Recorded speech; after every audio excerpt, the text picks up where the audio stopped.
So as a nail salon owner, someone asked me what are the cons of working with Americanized nail techs and Viet OG uncles and aunts type of nail techs. To be honest, I would say it's kind of all the same. I hired a lot of people from different backgrounds, culture, race, and things like that. And to be honest, especially compared to like Viet OGs, I feel like everyone is low-key crazy. You're gonna hire people who are gonna give you a hard time. And I'm saying that from Americanized workers and Viet OG workers. I've had it from both sides, or like everyone from the spectrum just act so crazy. They're giving me a hard time for no reason. Sometimes I look at them, I'm like, girl, it's not even that serious. Like, I can only do so much that I can working the front desk to make sure that your schedule as a nail tech is as efficient as possible. But sometimes there's outside factors that I can't control, and that's something I feel like a lot of the nail techs don't understand from both sides. And I know Viet like nail techs can get a bad rep, especially working in these nail salons. But again, I would definitely say it just really depends. At the beginning, when I first opened my salon, I've had a lot of issues, not gonna lie. But over time, if you stand your ground, set your boundaries, and they understand that, they're gonna leave.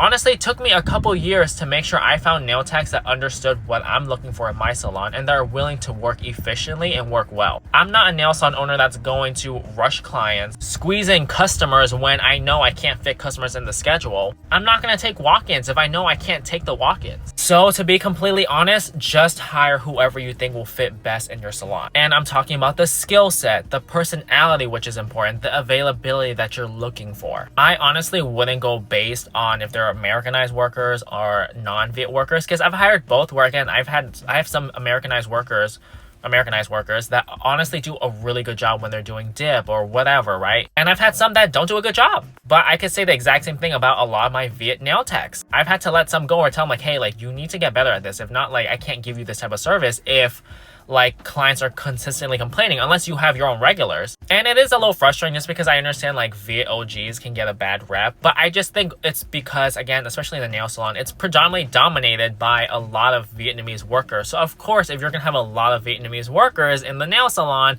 you're gonna get a lot of more of those people, you know, whether that's like good news, bad news, or whatever, because again, there's just more Viet people.